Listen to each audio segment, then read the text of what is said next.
nós vamos hoje nos debruçar sobre o tema dos cátaros. Nós convidamos Jussara, inclusive quem esteve conosco na última live, viu que ela estava nos acompanhando pelo chat, sugeriu fazer essa live especial hoje, exatamente podendo falar dessa temática dos cátaros, que é um tema à parte de toda a sequência temática que a gente está levando, por conta das 3 obras que estão sendo analisadas nessa live, que é o Espírito e o Tempo, afinal, quem somos, de Pedro Granja, o Espírito e o Tempo, de Herculano Pires, e também estamos utilizando, né, para essas reflexões históricas acerca da evolução das sociedades, nós estamos utilizando Leon Denis no livro Depois da Morte, porque todo o livro Depois da Morte, nos capítulos iniciais dessa obra monumental de Leon Denis, ele também faz uma varredura histórica sobre algumas civilizações, sobre algumas contribuições culturais de alguns povos, justamente para o fortalecimento e o entendimento, né, do ápice que foi a noção da ideologia cristã sobre a face da Terra. Eu preparei esses slides, Jussara, só querendo pontuar, antes de mais nada, o que os cátaros acreditavam e aonde esses pontos de crenças convergem de forma comum com a doutrina espírita. Então, nosso anjo bom, que eu acho que é a Ivana Reis, que está nos bastidores, consegue passar para o próximo slide? E aí, Jussara, a minha proposta a gente vai trabalhando esses slides, e se você tiver algum outro material, depois a gente exibe também, o seu, para a gente juntas pontuando essas pequenas notícias que eu fui buscando dessas características do povo cátaro, e aí a gente vai tentando fazer essa convergência. Pode ser assim, Jussara? Perfeito. Tá bom. Então, olha, quem foram, né, os cátaros, e eu vou apresentar aqui o slide e depois eu quero te ouvir. Os cátaros, meus amigos, eles viveram na Idade Média, né, era uma comunidade medieval, e, na verdade, ela se diferenciava porque eles tentavam vivenciar, né, um cristianismo como aquele dos cristãos primeiros. Então, eles vivificavam, de uma certa forma, um resgate de comportamento dos homens da Casa do Caminho. Como tudo começou, né, lá entre o povo hebreu, no momento da segunda revelação, né, com o advento do Cristo, e essas comunidades medievais, porque elas não se concentraram apenas numa única cidade, essas comunidades elas se concentraram no sul da França, e eles tinham como premissa básica o resgate dessa ideologia dos homens do caminho, essa ideologia cristã. Né? Viveram no sul da França, e aí a gente está falando de um momento do século XII, basicamente, e principalmente. Né? E Catari, né, os cátaros, vem da raiz, até de uma raiz grega, da língua grega, do Catari, que no grego significa seres puros. Então, é curioso, né? De como emerge essa nomenclatura do que vai nomear essa comunidade do sul da França no século XII. Alguma coisa para complementar, Jussara? Queremos te ouvir também. Na realidade, uma das coisas que é muito interessante, né, é que diz que eles não se denominavam cátaros, né, cátaros. Então, durante a existência desse povo, dessa crença, eles não eram conhecidos entre eles como cátaros. Foi uma denominação, né, a maioria dos estudiosos diz que foi uma denominação que ocorreu posteriormente, até por causa, né, desse próprio significado, né, dos homens bons, das mulheres boas, né, então eles falam boas mulheres, bons homens, e aí é que acabou sendo conhecido, não se sabe exatamente quem foi que denominou posteriormente. E também dentro dessa linha dos historiadores, eles nos falam que praticamente eles passaram, foram um povo desconhecido dentro dessa crença, ou daqueles, né, dentro do catolicismo que se chamava de heresia, até o século XIX, quando um francês, também da região de Albigense. A Jussara caiu, mas ela fazia referência à região de Albi, tanto que essa comunidade que vai viver nessa região, que também faz parte do sul da França, passou a ser denominado, os moradores, né, dessa região passaram a ser denominados albigenses. Então, a gente vai perceber, Jussara estava explicando sobre os albigenses, que se originam da cidade de Albi, mas eu vou entregar a palavra para você novamente. Então, dentro essa pessoa, que na realidade era um pastor protestante, ele escreveu um romance, ele chama Napoleão Peyrat, ele escreveu um romance sobre a história dos albigenenses, né? E acabou que, com esse romance, no século XVIII, começou a ser tratado, a ser falado um pouco mais da região, né, a respeito deles, a respeito de algumas figuras que nós mais para frente vamos falar um pouquinho, que tiveram uma participação chave e muito definitiva nesse trabalho todo. E depois também, a partir do momento, no século XX, que os arquivos secretos do Vaticano foram abertos, então passou-se a conhecer todos aqueles processos que ocorreram na Inquisição, as Cruzadas, e aí, a partir, então, desse evento do século XIX, desse evento do século XX, é que a gente começou a conhecer a respeito de um povo que viveu 7 séculos, 8 séculos antes de nós aqui, né? Antes deles serem trazidos à luz. E, aliás, Jussara, esse ponto que você toca é um ponto interessantíssimo e sensível na questão da recuperação dessa história, né, dessa comunidade, porque quais são os indícios que se tem, quais são as informações que se tem dessa comunidade? Exatamente pelo que você falou, né? O que se sabe é o resgate desses documentos, muitos documentos extraídos nos tribunais da Inquisição, nos momentos de depoimento. Então, eu acho que para quem investiga a história de uma comunidade, a história de uma aldeia, a história de um povo, a história de uma cultura, é sempre um desafio maior quando não se tem muitos recursos de informação. Porque, se a gente parar para pensar, a pessoa está ali, né, como uma pessoa aprisionada, sendo colocada em um tribunal de inquisição, sendo questionada quanto ao seu comportamento, quanto às suas ideias, quanto às suas crenças, e aquilo que essa pessoa fala é o que vai para os registros dos documentos, né, desse processo inquisitorial. Então, na verdade, assim, será que é o que está... Será que aquilo que a pessoa pensa, né, aquilo que foi realmente verdadeiro, que consolidaria talvez uma fotografia mais próxima daquela realidade, daquela comunidade, será que nesse momento constrangedor, aquela pessoa que está passando pelo depoimento, pelo inquérito, será que ela está falando de forma mais ampla?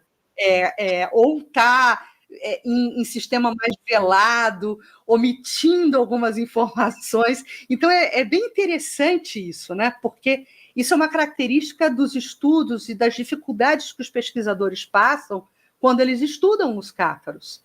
Porque eles falam, olha, a maior parte das fontes, as nossas fontes, são esses depoimentos, que a gente não sabe se foram adulterados também por aqueles que escreveram os depoimentos, aqueles que anotaram os depoimentos, né?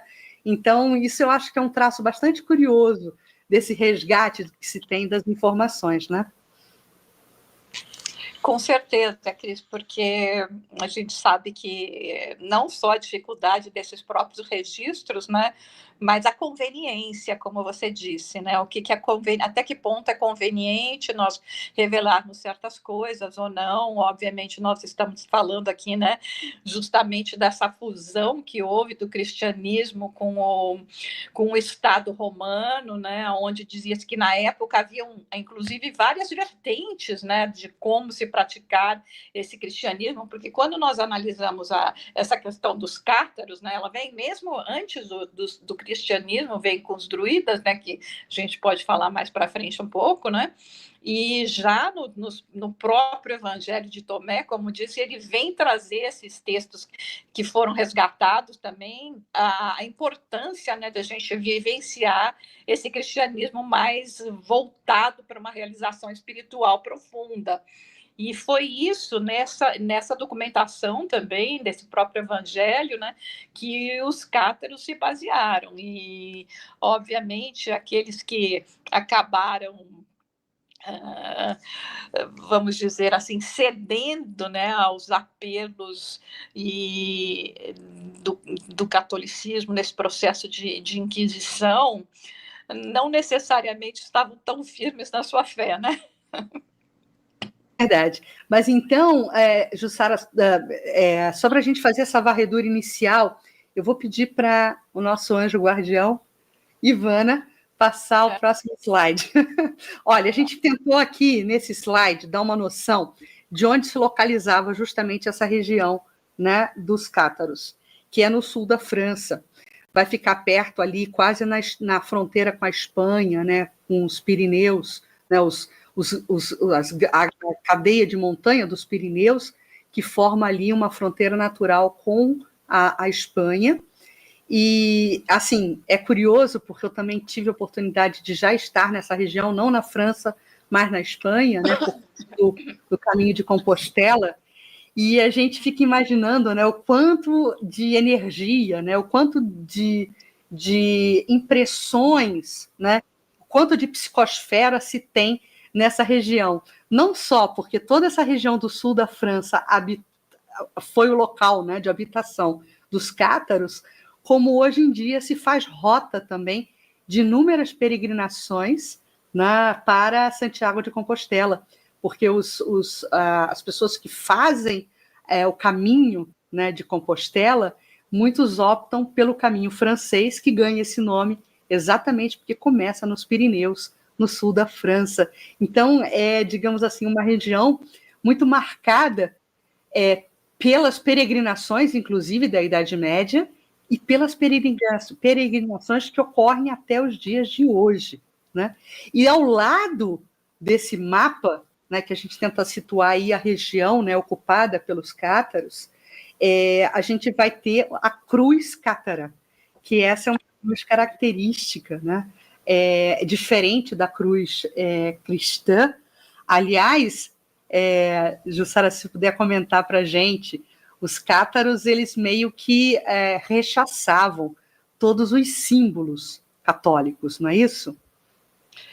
Eles não tinham, né, essa aceitação da cruz, né, por exemplo, essa submissão à cruz, tudo aquilo, tudo que era muito dogmático que a igreja queria impor, né, a própria questão da trindade, né, e uma coisa interessante também dentro dessa questão geográfica, né, Cris, é que na realidade, na época, essa região era um país independente, né, que só após justamente toda a cruzada e todo esse, como eles chamam até hoje, os historiadores, na verdade, genocídio, né, que foi anexada à França, e com língua própria, com costumes próprios. Então, eu nem sei necessariamente, porque isso eu não consegui encontrar, né, mas langue, langue em francês significa língua. Sim. Então, eles tinham um idioma que era a língua, né, o langue, DOC, da região de Oc, então é o Languedoc, né? Eu tive a oportunidade, fui lá visitar, nossa senhora, é inesquecível, realmente. Tem realmente essa energia, né, Jussara? Tem, né? Sim. Curioso, outra curiosidade, né, que quando a gente se debruça sobre esse tema, a gente acaba mergulhando, né, em várias bibliografias. E um livro que eu assim, quero aproveitar logo o início da live para a gente já recomendar. A minha iluminação aqui em casa está péssima, mas olha, é Os Cátaros, do velho e saudoso Hermínio Miranda, um dos maiores pesquisadores, né, do movimento espírita, grande homem de saber, que nos oferta esse livro, Os Cátaros e a Heresia Católica. O título já é sensacional, né, Jussara? Não, absolutamente sensacional. Apesar de que, né, por exemplo, quando a gente vai analisar a palavra heresia, né, ela significa aquele que é diferente, né? É isso. Então, se você pensa diferente de mim, mas obviamente nesse sentido, né, nosso querido Hermínio Miranda usou a mesma terminologia que é denominada para dizer você está fora dos pensamentos, dos padrões, né? E nesse momento estabelecer um comportamento que era completamente oposto ao comportamento dos cátaros, né? Porque para o catolicismo o comportamento era você pensa como eu, age como eu, acredita nos dogmas que eu te imponho, ou você é um herético, você é um diferente, mas o diferente vai ter as consequências. No caso dos cátaros, era completamente diferente, né? Porque eles tinham uma abordagem que era justamente de aceitar o diferente. Então, o próprio conceito de igualdade surge com os cátaros, né? O aceitar o diferente, aceitar as diferenças dentro dos padrões, né, sociais, econômicos, dentro da questão de se é homem, se é mulher, de religiosidade. Então, é muito interessante quando a gente vê essa diferença no tratar o diferente. É isso, eles eram muito respeitosos e muito coletivos, né? Muito respeitosos com o posicionamento alheio, o que era um contraste absurdo com o que se vivia enquanto modo de se relacionar na Idade Média, onde havia ali uma hegemonia, né, do poder religioso completamente deturpado. Nós tivemos oportunidade já de inúmeras vezes, não só falar sobre esse momento sombrio da humanidade, Idade Média, né? A Idade das Sombras, onde muitos pensamentos ficaram ali acrisolados e completamente ligados a quereres mundanos, mas a gente teve a oportunidade também de, quando estudamos o A Caminho da Luz, né, ganharmos ali todo o contributo de Emmanuel, né, que faz um raio-x bastante crítico desse momento da humanidade, né, condenando, inclusive, as posturas, né, das lideranças eclesiásticas, as lideranças religiosas no momento da Idade Média. E por isso que eu acho genial esse título de Hermínio, porque, na verdade, né, o comportamento religioso daquele que tinha liderança, né, enquanto representação do divino dentro do contexto da Idade Média, esse comportamento é que era herege. Então, a heresia, ela era a heresia católica, né? Era a heresia da Igreja Romana, né? Germano-romana, daquele momento da Idade Média, que simplesmente se utilizou, né, da essência do cristianismo para impulsionar um outro estado de coisas que não tinha nada a ver com a doutrina do Cristo, sob o pretexto de se colocar ali como pedágio entre o homem e Deus, e com isso articular todo um esquema de poder, todo um esquema de toma lá da cá, né, de pensamento completamente dissonante do que se espera de lideranças religiosas. E é contra essa postura, né, que os cátaros se posicionavam, e se posicionavam de uma forma bastante contundente, bastante lúcida e bastante corajosa, E a partir desse ponto, por conta dessa resistência, por conta dessa crítica bastante lúcida que eles fazem às lideranças medievais, religiosas, da Igreja Católica, é que eles passaram a ser perseguidos. Não é isso, Jussara? Mas assim, dentro de um contexto também, né, Cris, que você veja, eles em nenhum momento, né, dentro de como eles desenvolviam o seu trabalho, a sua crença, o seu desejo de viver, né, o cristianismo primitivo, houve uma, vamos dizer assim, houveram pregações no sentido das pessoas abandonarem, né, o cristianismo, tanto é que eles se diziam cristãos. Vocês sabe, agora a gente chama eles de cátaros, mas o que perguntava para eles o que eles eram cristãos. Só que eles que escolheram, né, viver como os cristãos primitivos, escolheram viver, né, o aspecto puro do cristianismo que está relacionado ao ser interior, né? Tanto é que eles falavam muito na questão da centelha divina, né, da centelha espiritual que nós trazemos. Então, quer dizer, toda essa retaliação, ela veio realmente por interesses, né, outros, né, obviamente o interesse territorial por parte do rei da França, junto, né, com o Papa Inocêncio III, no sentido também aí dessa retaliação à crítica indireta, né, porque às vezes a maior sabe aquela coisa de pai e mãe, né? Que quando a gente faz alguma travessura, eles não precisam falar nada, eles só olham para a gente. Então, na realidade, os cátaros não falavam nada, mas só a maneira tão, vamos dizer, diversa, né, daquilo que o catolicismo da época vivia, acabava já sendo uma afronta, uma contradição, e eles não queriam, obviamente, que aquilo se espalhasse, né? Como já estava se espalhando na região. Né? É isso. E você me fez lembrar também uma outra característica, Jussara, muito típica dos cátaros, é que eles... E aí a gente começa a traçar um primeiro comparativo, né, em ganhar uma primeira conexão com a doutrina espírita e com o que se espera do espírita, é que eles não faziam proselitismo. Eles não tinham intenção nenhuma de retumbar aquela crença que era realmente um culto íntimo, era um posicionamento individual e sincero e leal para consigo mesmo. Então, o cátaro, ele não tinha a vontade, digamos assim, ele não se impunha à propaganda daquilo que ele acreditava.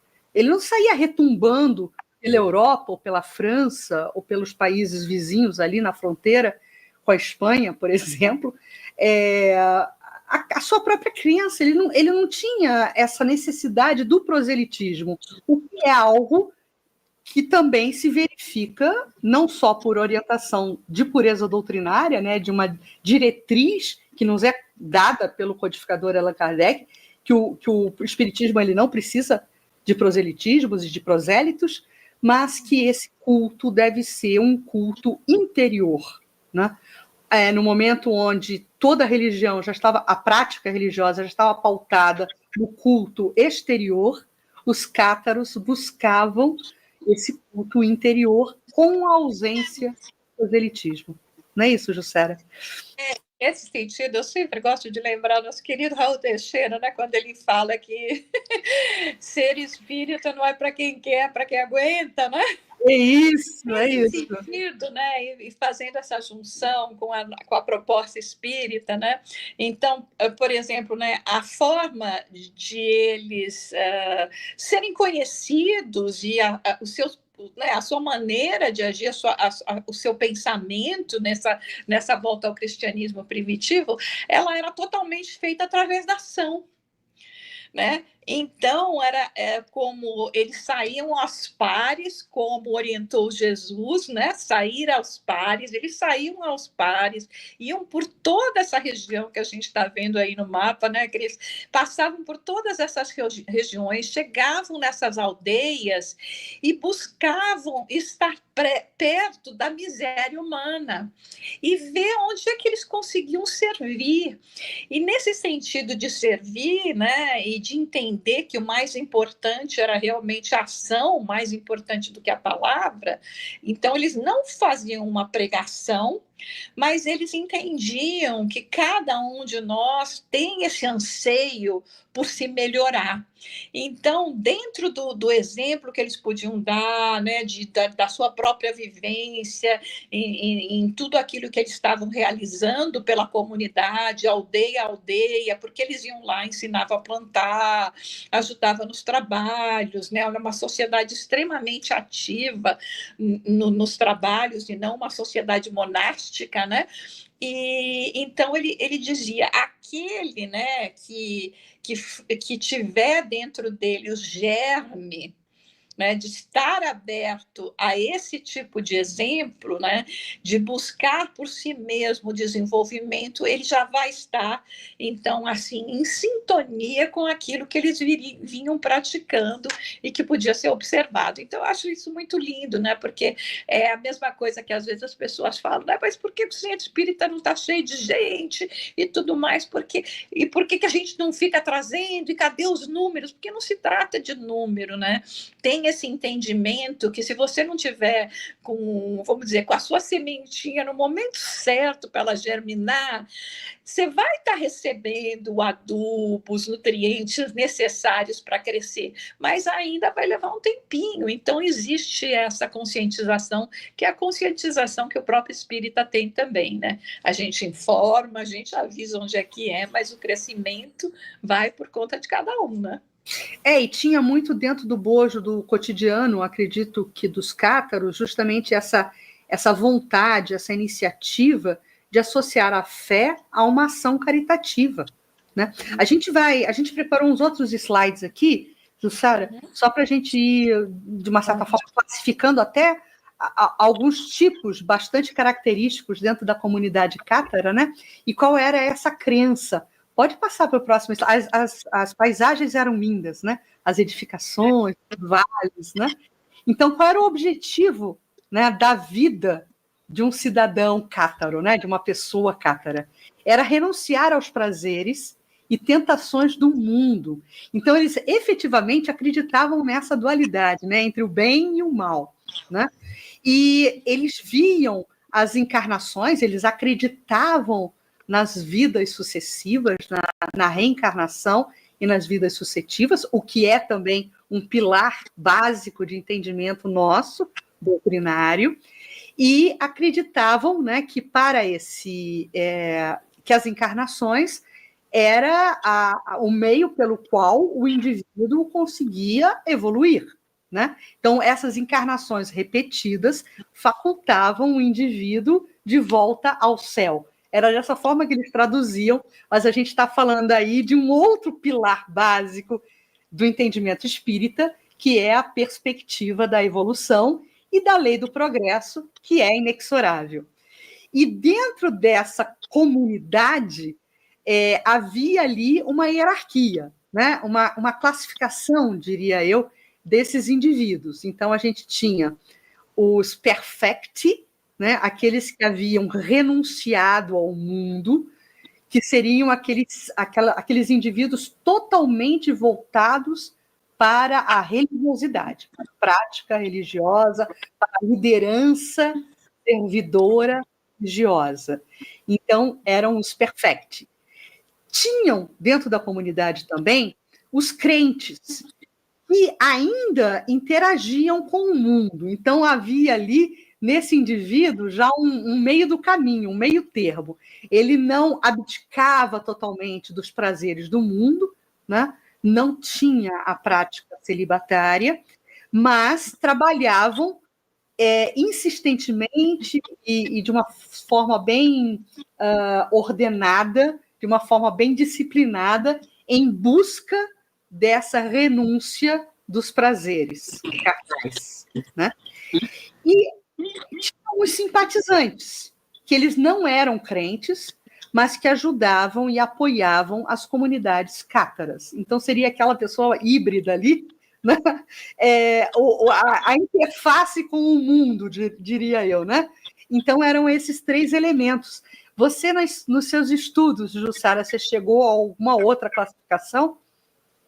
Não, na realidade, justamente esse, né? Nesses simpatizantes, o que é interessante que eles falam é que dentro de toda a população, né, a população católica, por exemplo, respeitava e interagia muito com eles. Tanto é que, quando começaram esses primeiros sinais de perseguição, né, os católicos não estavam necessariamente dando apoio a esse tipo de perseguição, né? E é interessante, né? Porque dentro do que nós estávamos falando antes, né? Que eles não vão fazer proselitismo, que existe uma compreensão, né? Do seu estado, né?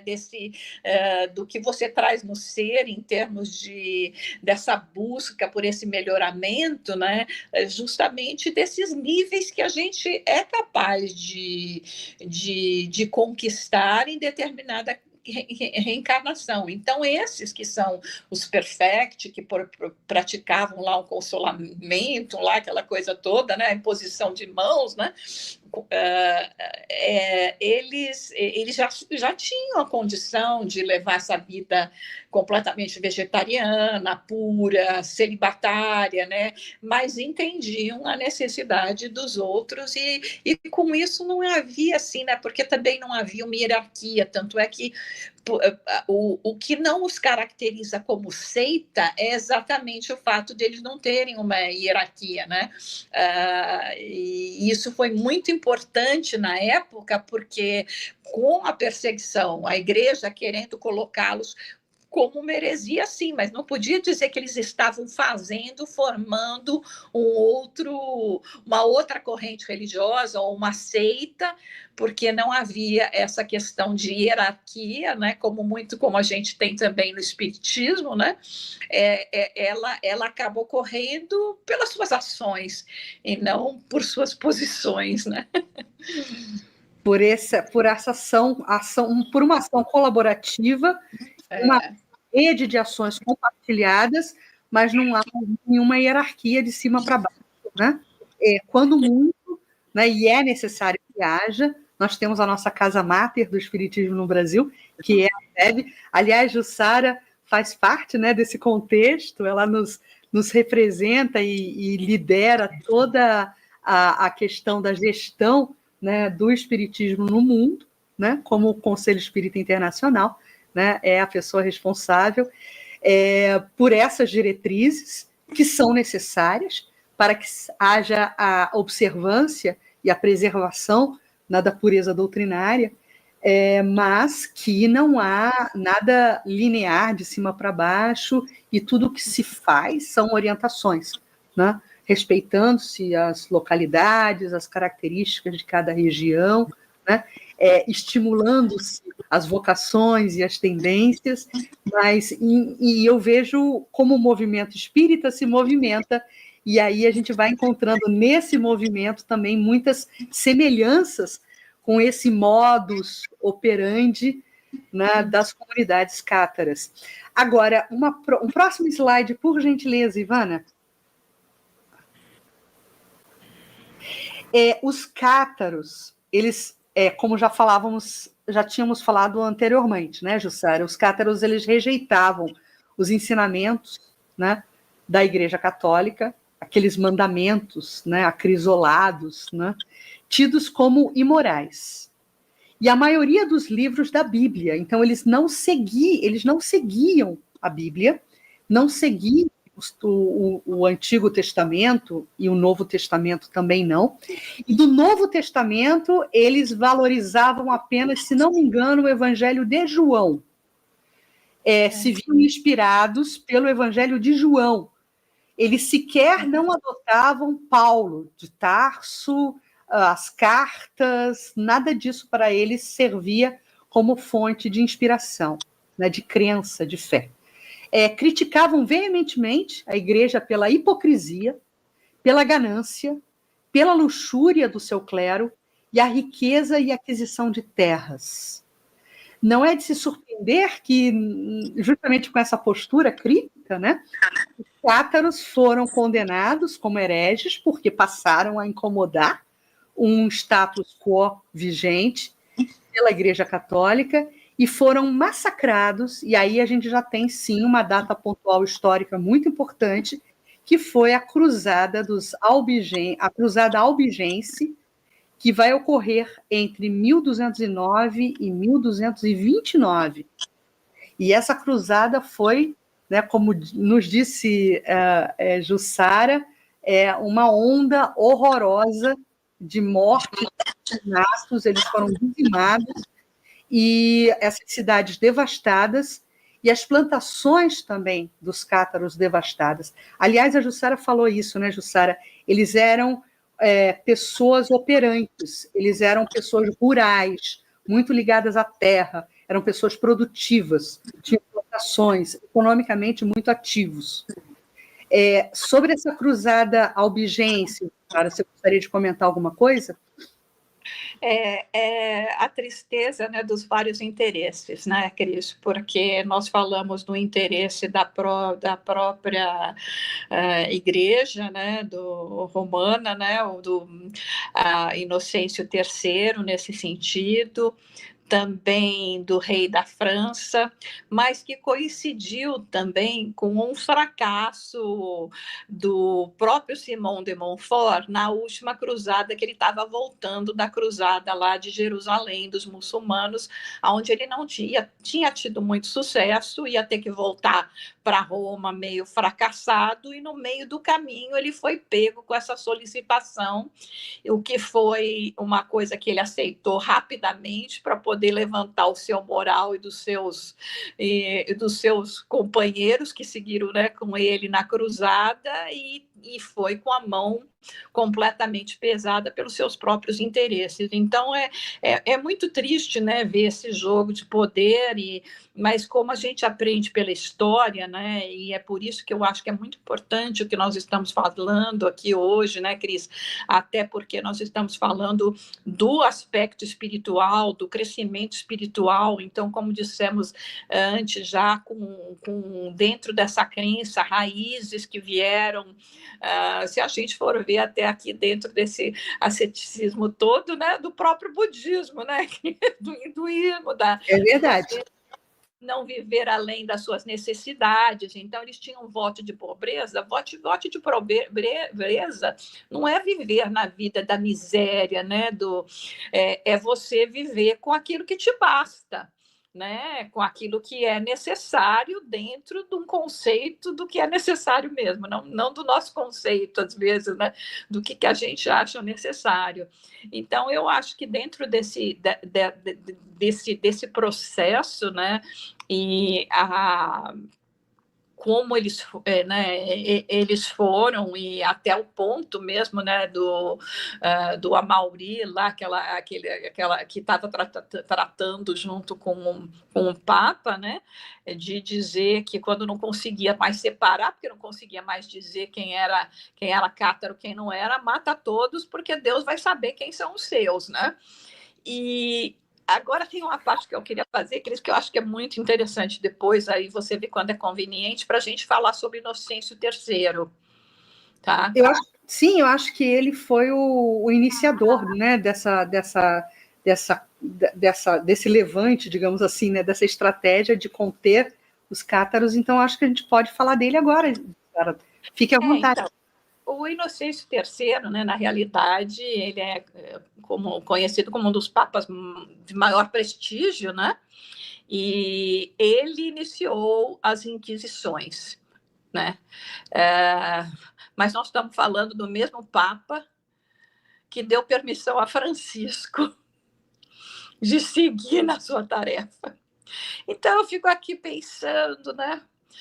Inocêncio III, que bom que pelo menos você fez alguma coisa que vai poder exatamente, né, contrabalancear um pouco todo esse outro aspecto, né, que aconteceu de ser aquele que promoveu, né, que trouxe as Inquisições, que depois, né, então, essa cruzada, a primeira cruzada que houve de cristão matando cristão, né, isso é muito sério, muito grave, porque antes eles saíam atrás dos muçulmanos, porque tinha que impor a crença, mas aqui foi a primeira, né, de cristão matando cristão, e a gente fica até intrigado, né, qual foi o poder que Francisco de Assis conseguiu ter para que ele, né, porque da mesma forma, né, que nem dizer, ele aceitou Francisco e a proposta de Francisco porque ele era cristão.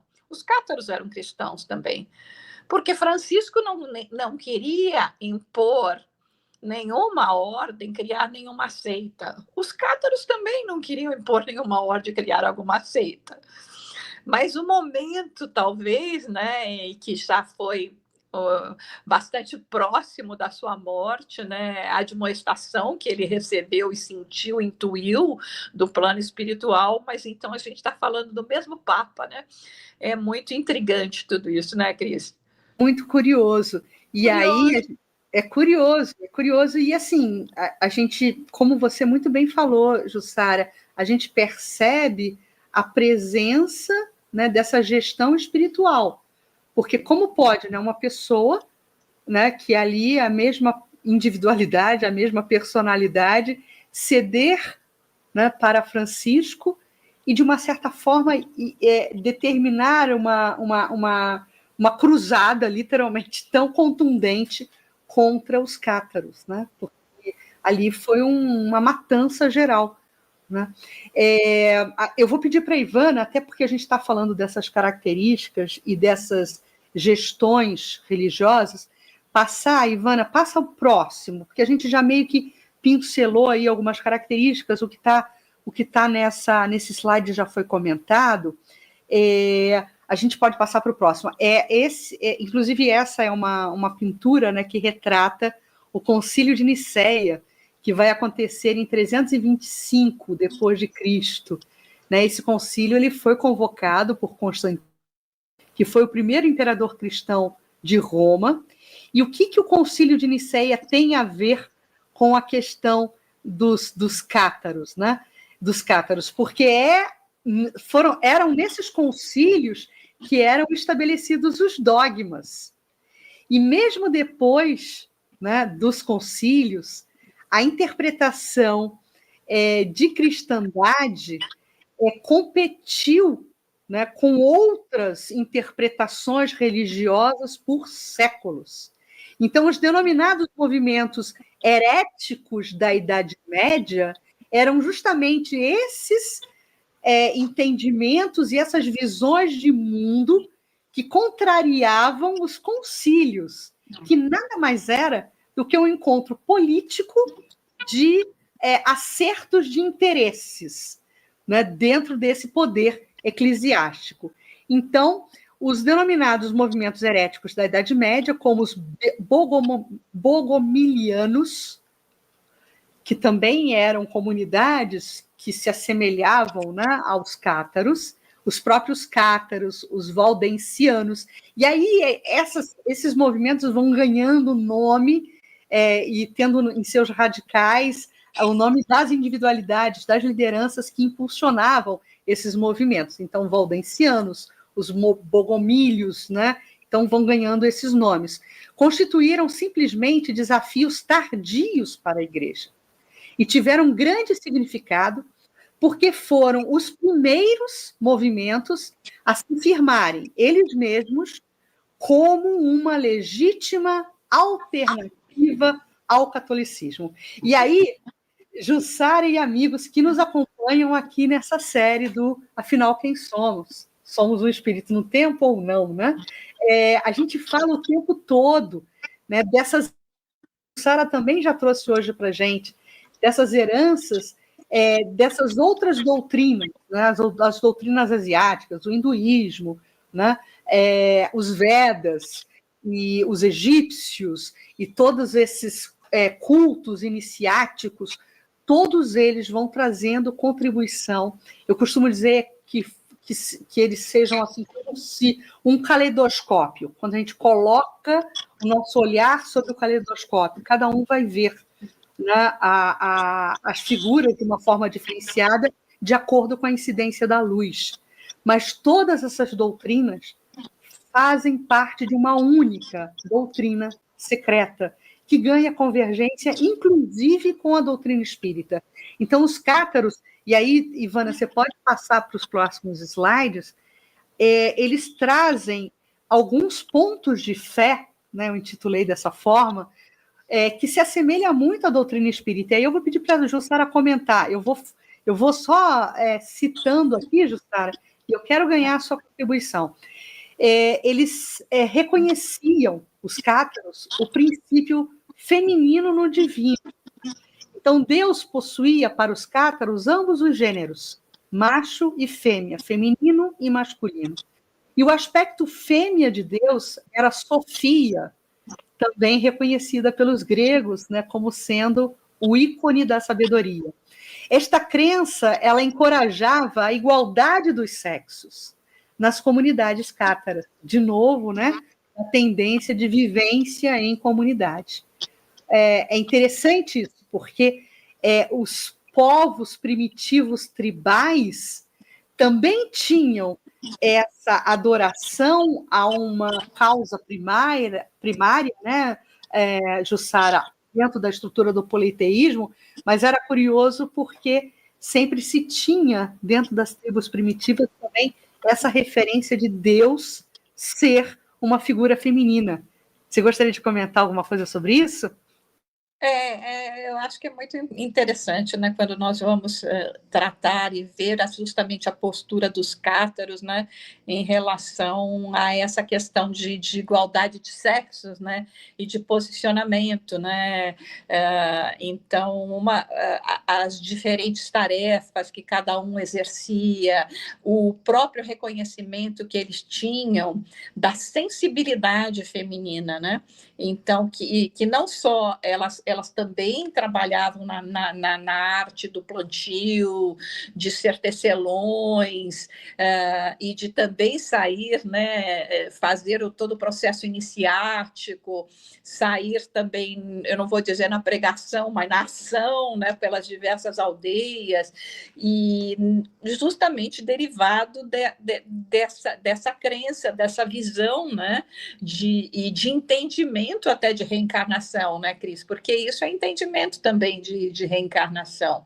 Então, quando você olha essa diferenciação, né, só esse aspecto, se você parar para pensar, somente esse aspecto da valorização do papel, não só da mulher, mas também não havendo tantas diferenças nas questões do próprio senhor feudal em relação ao seu servo, né?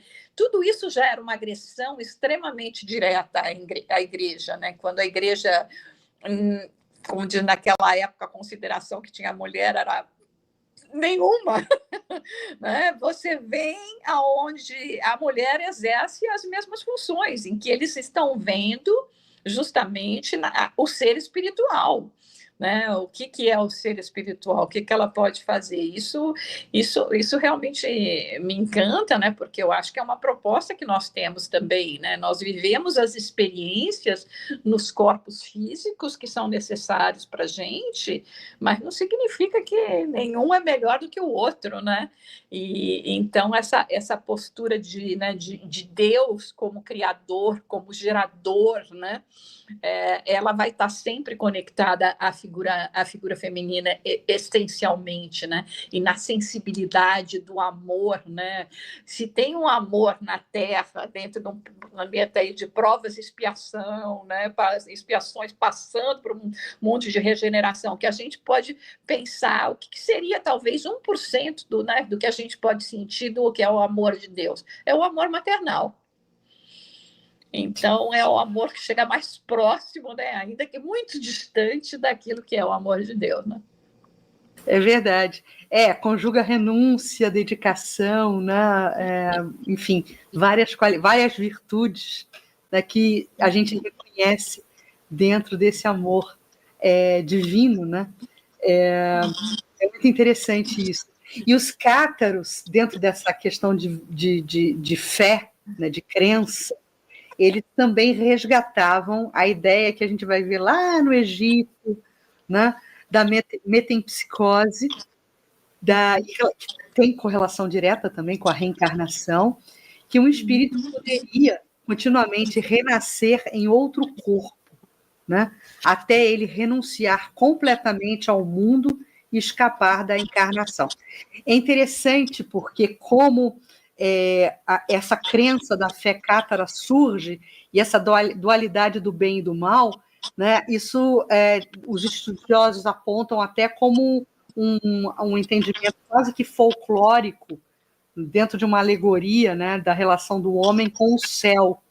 E muitos contam, né, que os cátaros tinham essa crença de uma entidade maligna, vamos chamar de diabo, e esse diabo ele fica de plantão na porta do céu, pedindo para entrar. E tem ali um tempo específico que eles acreditavam que essa entidade diabólica teria ficado ali na porta do céu, no umbral do céu, pedindo para entrar, e ele, em algum momento, recebe a concessão dessa entrada. E ele entra no céu. E por ser um ser diabólico, por ser um ser com uma competência muito grande de sedução, ele acaba seduzindo algumas pessoas a saírem do céu e descerem à terra, para que elas adotassem na terra um comportamento diferenciado. E aí essas pessoas que seguem esse aconselhamento do mal, elas vão estar reencarnadas na Terra e se veem em algum momento arrependidas dessa decisão e arrependidas dessa queda.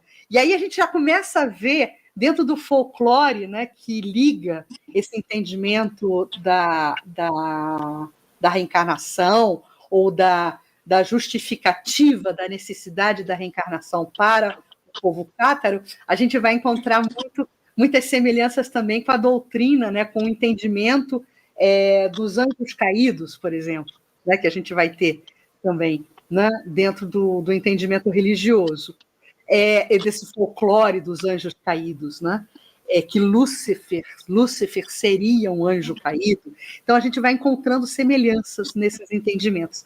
E aí, quando esses indivíduos, convencidos por essa força maligna, habitam a Terra e se arrependem, elas começam a se impor um comportamento, uma necessidade de exercício das virtudes para que elas possam novamente ganhar um lugar no céu. Então, guardando as devidas proporções e até quase que uma certa infantilidade dessa visão, né, dessa tradução desse sistema da reencarnação, a gente vai perceber algumas semelhanças e alguns elementos básicos presentes aí, né? A necessidade do burilamento espiritual, o arrependimento como sendo uma alavanca para impulsionar, né, esse burilamento a partir de um arrependimento. Eu acho tudo isso muito curioso, Jussara. Você gostaria de comentar alguma coisa por aí também, desse simbolismo, desse folclore?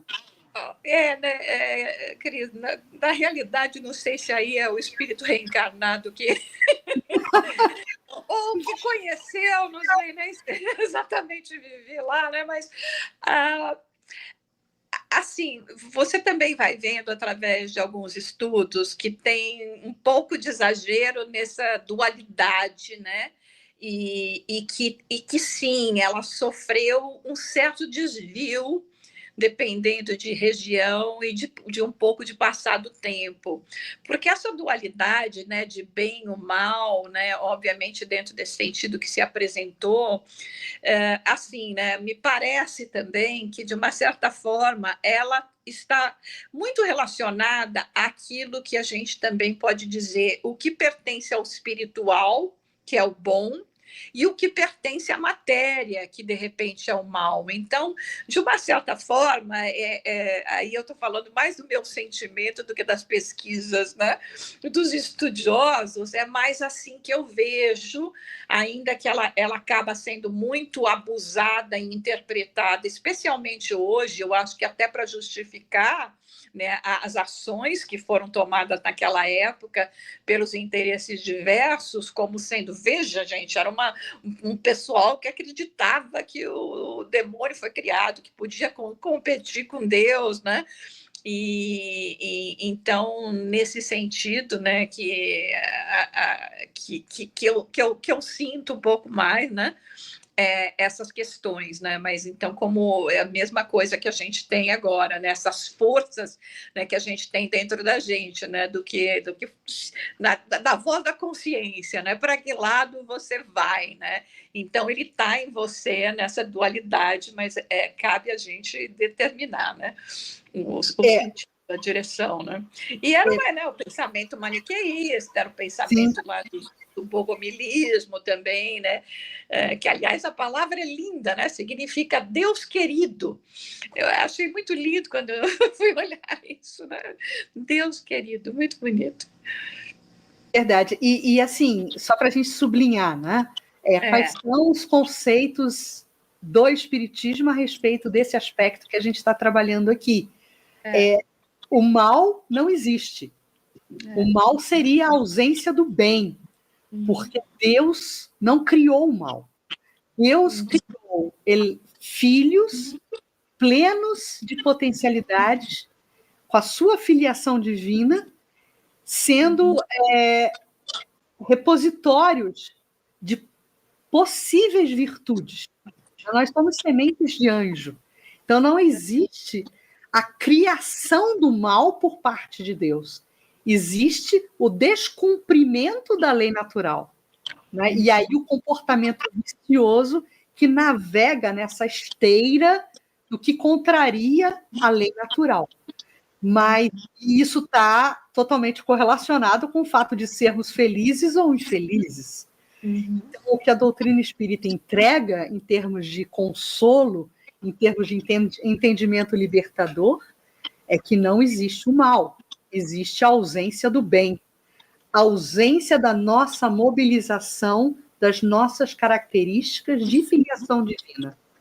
E isso os cátaros trabalhavam muito, porque eles perseguiam as virtudes, eles perseguiam o comportamento disciplinado em busca dessas virtudes.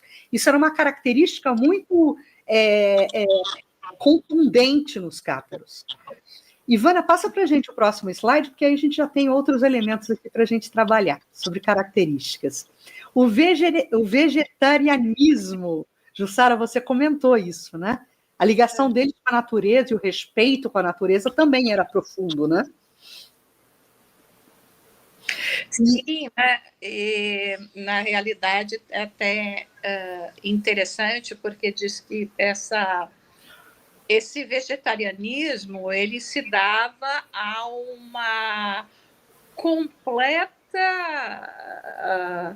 ojeriza, realmente, de tirar a vida. Sim. Né? Então, para eles, o não matar era não matar. E foi por causa disso que muitos deles foram para a fogueira, porque na hora que eles estavam sendo levados à fogueira, eles podiam passar por um teste final, que era o matar uma galinha. E eles se recusavam a matar a galinha e iam para a fogueira. Não sei a gente, né, gente? O que ia fazer, né? Falava, juntava os dois, né? Não vou matar a galinha, mas vou assar ela lá no fogo. Mas então essa questão do não matar, né, tem tantas dentro desse aspecto do vegetarianismo também foi o que fez com que eles tivessem muitos simpatizantes, né, porque todo estrangeiro que chegava lá até numa postura eventualmente de conquista, ele acabava sendo tão bem recebido que se tornava um amigo, se tornava um simpatizante. E então dentro desses princípios, né, eles tinham um entendimento, existia uma razão para que eles elegessem esse modo de viver. Era não se sentir autorizados, né, que isso estaria trabalhando contra, né, o seu processo de crescimento espiritual, essas virtudes, né, você tirar uma vida, mesmo que fosse de um animal. É isso. E uma outra característica que eu coloquei aqui, que eu acho muito interessante, e aí a gente vai ganhar convergência, inclusive, com o povo hebreu, a dignidade do trabalho manual. Então, todos os cátaros, eles trabalhavam, tanto os sacerdotes como o povo comum, e muitos eram tecelões. E a gente vai encontrar essa característica também no povo hebreu. A gente tem notícias, né, do livro monumental Paulo e Estevão, quando Paulo começa a fazer a sua imersão espiritual e se vê, né, caminhando pelo deserto, ele sobrevive ali do trabalho manual, como tecelão que era. Então, apesar de ter sido, né, um proeminente doutor da lei, ele também foi treinado e educado e ensaiado dentro de uma vocação manual. Paulo era tecelão, ele se formou tecelão. Então, isso é uma convergência também com a cultura do povo hebreu, da valorização do trabalho manual, né? Aliás, que também a doutrina espírita nos entrega conceitos nesse sentido, né? Do quanto o trabalho dignifica o homem, do quanto o trabalho o torna mecanismo colaborativo dentro desse universo social. Então, o trabalho, por mais que possamos acreditar que ele seja insignificante, ele nunca é insignificante, porque justamente traz essa contribuição para o coletivo, o valor do trabalho. E nós temos aí inúmeras mensagens espíritas nos facultando entendimento nesse sentido. Né, Jussara? E dentro dessa questão da lei do trabalho que você falou é tão importante, né? Porque dentro desse papel, desse entendimento de igualdade, tinha isso, cada um o que você podia colaborar, né? As mulheres também eram tecelãs, né? As mulheres eram responsáveis, por exemplo, de fazer todas as velas. Quem confeccionava as velas, e naquela época a gente vivia a luz de vela, né? Eram as mulheres, né? Toda essa participação. E uma questão também do povo hebreu, né? É que um dos únicos lugares que o povo hebreu, né, que os judeus eram recebidos e tratados com dignidade e respeito, foi justamente nessa região do Languedoc. Então, na época, os judeus que viveram lá, não só eles foram bem recebidos, aceitos, né, dentro das suas crenças, das suas práticas, dos seus costumes, mas eles eram convidados também a participar naquilo que se chamava de juntas, né, porque os cátaros, eles foram extremamente democráticos, né, eles sentavam para fazer as decisões, mas eram decisões de questões espirituais também, né? Então, eles faziam aqueles praticamente grupos de estudo, então, que nem o próprio hábito do povo hebreu, né? Que ao sentar e vamos discutir e entender esse ensinamento, né? O ensinamento que via de Jesus mesmo, tipo, o que eles tinham, então, refletindo em conjunto, em coletividade. Isso também vem muito, né, das práticas do povo hebraico, né, Cris? É isso. A gente tem um outro slide, vou pedir para passar, por gentileza, justamente esse, falando aí da literatura que vai nortear o pensamento cátaro. E existiam o livro dos dois princípios. Eram os únicos livros do Novo Testamento aceitos, né, como eu falei anteriormente, eram os evangelhos, com especial ênfase no Evangelho de São João, de João Evangelista, e com rejeição completa das epístolas de Paulo e as outras. O texto religioso central deles, dos cátaros, era o livro dos dois princípios, cujas passagens seriam lidas por um dos perfecti, exatamente o que você está falando, Jussara, um estudo ali compartilhado coletivo. Então, a autoridade, a liderança religiosa, ela lê, né, a obra e ela é interpretada em conjunto, no coletivo, para eles, por outro membro do grupo. Então, havia ali essa partilha de contribuições, né, e é realmente um fórum ali filosófico a respeito do que estava sendo lido. O livro dos 12 princípios relatava, entre outros aspectos, da fé, a natureza dualista da vida e como os humanos, que em outros tempos eram espíritos divinos de luz, e aí tem correlação com aquele folclore, com aquela fábula que eu contei, que foram esses espíritos de luz que caíram na Terra, viriam a se unir em uma corruptível carne mortal. E aí, esse ensejo da carne para novamente buscar esse equilíbrio espiritual e voltar a ganhar lugar no céu. Então, essa era a grande busca dos cátaros, né? Essa busca por essa ascensão espiritual para se garantir uma posição no céu. A gente pode passar para o próximo slide, por gentileza? E aí o estado da alma, né? Qual era o entendimento desse estado da alma? É lógico que eles tinham a crença no elemento espiritual, né? Eles não se achavam apenas um amontoado de células e não achavam apenas que o homem era o corpo biológico. Então, o estado da alma, ele nasce no mundo preso em um corpo, precisa sofrer e morrer, e, finalmente, estar livre somente após ter justamente dominado essas inclinações carnais, dominado o corpo e renunciado às coisas desse mundo. Alguma semelhança com os Vedas, Jussara? Alguma semelhança com os hindus? Não tem semelhança, né? Total, é impressionante, né? Isso, né? Total, e também dentro do que você trouxe dos 2 princípios aqui, né? Eu estava pensando, por exemplo, na figura do trovador, né? Que ele justamente iniciou, né? Com os cátaros, né? E esse trovador que significa uma mensagem oculta, né? Então, ao mesmo tempo que eles faziam, né, esses estudos, essas juntas, né, o Perfect que trazia, né, todo esse ensinamento, o ponto central, ao mesmo tempo eles também tinham essa mensagem oculta, né?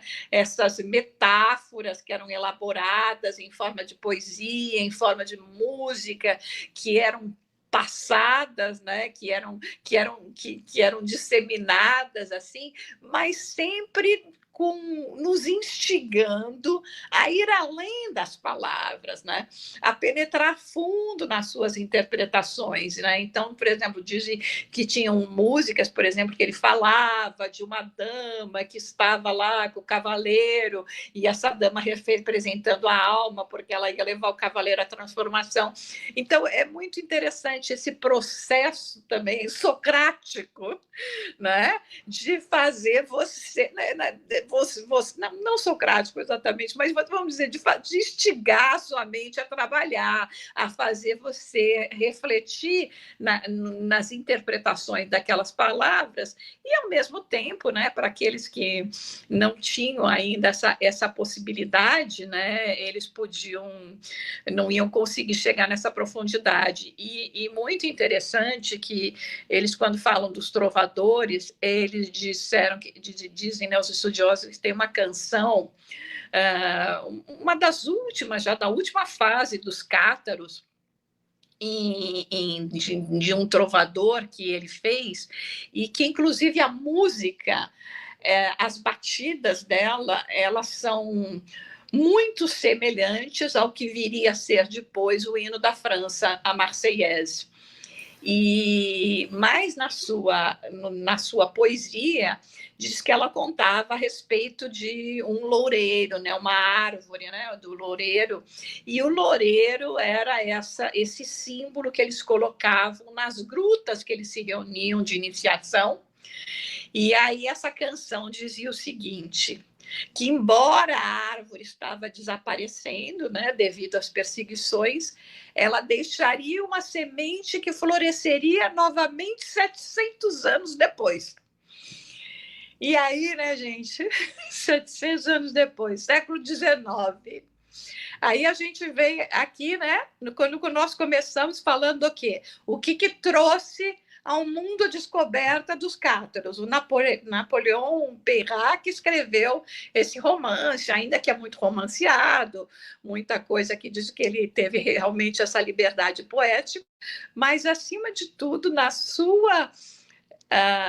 na continuidade, né, dos princípios que eles já estavam pregando, é a época de Kardec, a época do Espiritismo. Então, para mim, uma previsão, né, de que justamente nessa fase iria florescer, né, essa luz no mundo, né, dos 700 anos depois da semente, né, que estaria ali, né, e continuaria. Essa sincronicidade é impressionante, né? Como está tudo interligado, né? E como está tudo organizado. A gente sempre fala isso, né? Então, dentro de todas essas questões, né, que a gente estava colocando, e até por que traz esse interesse, né? Por que nós estamos nesse episódio, né, do afinal, quem somos, né, no tempo, né, aqui, justamente o fato do nosso entendimento da nossa passagem através dessas diversas apresentações, desses diversos conceitos que nós tivemos, né? E vendo justamente a evolução dele, né? Porque, como nós estávamos falando, como muitas coisas que os cátaros apresentaram, essa parte, por exemplo, que obviamente me encanta quando nós falamos do papel da mulher em relação aos cátaros, em como ela era participante da sociedade, em como ela também era convidada a fazer parte de todos esses processos, que eram os processos iniciáticos, e viviam as mesmas vivências que os homens viviam, no sentido de saírem em duplas. Elas tinham muita sensibilidade, por exemplo, para a questão justamente das ervas, né, das plantas, do tratamento medicinal. Hoje poderia ser até dito que seriam médicas da época, né, enfermeiras da época, porque elas tinham mais essa característica até do que os próprios homens. E esse entendimento das árvores, das ervas, dos vegetais, que vinha já desde a época dos druidas, e vemos que, né, os druidas também dentro daquela região de França, ali perto, que foram quando eles atuaram. E passando por toda essa abertura, né, desses conceitos e de tudo que foi realizado. Então, quando nós vamos ver na questão da história, né, o massacre que eles sofreram, né, a dizimação que aconteceu, nós vamos entender isso do ponto de vista material, porque sabemos que, né, do ponto de vista espiritual, nós continuamos, e dentro dessa mesma questão que nós falamos, né, dos trovadores, desse que trouxe especialmente esse entendimento de que a semente estava lá e que ela continuaria a germinar. Então, essa parte da história, e pensarmos já em espíritos que já vinham então com esse sentimento, que é o sentimento que nós temos hoje na doutrina espírita, esse sentimento que nos leva a pensar como eles, no sentido de como eu posso me aproximar mais do Cristo, como eu posso viver mais esse cristianismo redivivo, ainda que não seja na condição de perfect, né, como a Cris colocou, mas que seja na condição, no mínimo, daqueles que já são simpatizantes. Então, essa nossa colocação, né, essa nossa postura, né, esse o nosso desejo como espíritas, né, de aprender também com esse povo, de ter essa fidelidade, né, ao pensamento, à vivência cristã verdadeira, primitiva, conforme nos foi apresentada, porque é isso que a gente vem aprender aqui na doutrina espírita. Sim, temos essa dualidade dentro de nós, mas agora a gente quer que prevaleça realmente o bem, a nossa conexão.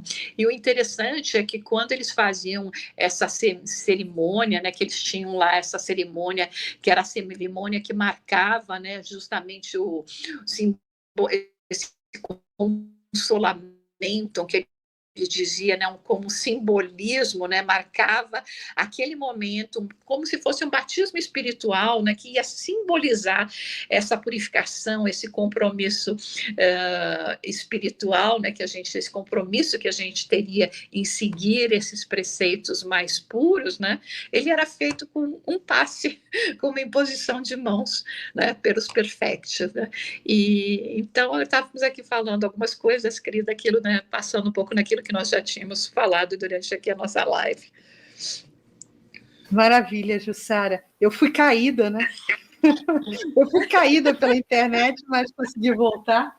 Enfim, a gente está com o nosso tempo agora já estourando o tempo de produção aqui do nosso encontro, do nosso programa. A gente tem a participação aqui de muitos irmãos, muitas almas queridas. Eu estou tentando pensar assim, só para colocar a pergunta difícil para você, viu, Jussara? Eu não estou vendo nem pergunta, até que eu estou no telefone, eu estou pensando, estava tentando ver se eu voltava pelo computador, mas vai que não dá certo, acho que é melhor ficar no telefone. Fique no telefone. A gente está encerrando também, mas eu quero pegar só algumas participações aqui, muito rapidamente, nesses 10 minutinhos finais. Eu só estou refrescando aqui o chat, que eu não tive a oportunidade de ver. Acontece que eu caí, e aí eu perdi todo o histórico das perguntas, mas uma eu me lembro. Quando você comentava do Papa, né, Inocêncio III, que ele foi uma figura curiosa, porque na medida que ele libera Francisco para seguir com o planejamento dele e institui, né, a perseguição e a cruzada contra os cátaros, exatamente, Stella Martins, ela pergunta: a ordem para dizimar os cátaros veio antes ou depois da aceitação de Francisco? Veio antes, né? O Papa Inocêncio III, ele pegou o final do século XII, começo do século XIII, se eu não me engano, ele morreu em 1216, mas o encontro com Francisco foi, acho que 1209, alguma coisa, não me recordo muito bem, mas foi após todo esse processo de instituição, de inquisição, e depois dar continuidade, né, às perseguições, às cruzadas, né? Ele fez a 4ª e a 5ª cruzada, e essa cruzada, né, fatídica aí, de anticristão contra cristão. Então, foi mais no final da vida dele, tanto é que quando a gente vai até assistir aqueles filmes, né, que não retratam muito bem como ele era, né, porque diz que ele é uma personalidade extremamente marcante, né, e que foi muito firme, infelizmente também no próprio Concílio de Latrão, a parte dos dogmas e do próprio celibatarismo na Igreja Católica veio dele, né? Então foi uma mão bastante forte, né, dentro da história dos papas, e aí foi por isso que a gente falou, né? Esperamos que pelo menos em não ter barrado Francisco, que não dá para entender, né? Porque são os cátaros, esses perfectos, eles se vestiam até como Francisco, eles usavam só aquela roupa preta, túnica preta, sim. Né, eles se vestiam como franciscanos. E aí, de repente, chegam os franciscanos. Não dá para entender, né? Só Deus mesmo para explicar, porque a proposta era praticamente a mesma. Mas então foi assim, querida. Foi depois desse processo todo de Inquisição e Cruzadas que ele encontrou Francisco. Bom, meus amigos, é isso. O encontro estava ótimo. Eu adorei estar com Jussara, estar com vocês aqui, falando de um tema que também é tão caro ao meu coração, das contribuições e do legado dos cátaros, né, para o nosso aperfeiçoamento moral, inclusive como bússola, né, como exemplo. E nós, até o momento, pelo que eu estou conseguindo ver no meu histórico de chat aqui, não tem muita pergunta, mas tem muita interação, sempre esse valor afetivo aí de vocês que nos acompanham, que nos assistem. E a gente tem a Ivana nos nossos bastidores. Eu não posso ter Ivana no bastidor e não pedir para ela entrar com a gente nesse momento final, para fazer a nossa prece, porque Ivana precisa estar juntinho. Fala aí para a gente, Ivana. Pois é, gente, que presente, né, que eu ganhei hoje, ficando aqui nos bastidores, acompanhando tudo. Parabéns, meninos, um estudo fantástico. E que maravilha esse pessoal interagindo aqui o tempo inteiro, isso é muito gostoso mesmo, não é? Muito bem, gente, vamos então fazer a nossa prece, agradecendo a Deus, a Jesus, a oportunidade que Ele nos dá do trabalho no bem, por termos a doutrina espírita que nos traz todos os ensinamentos que precisamos para seguirmos neste caminho rumo à perfeição. Obrigada, Senhor, por estar conosco hoje e pedimos que permaneça nos auxiliando, nos protegendo, nos orientando, hoje, amanhã e sempre. Que assim seja.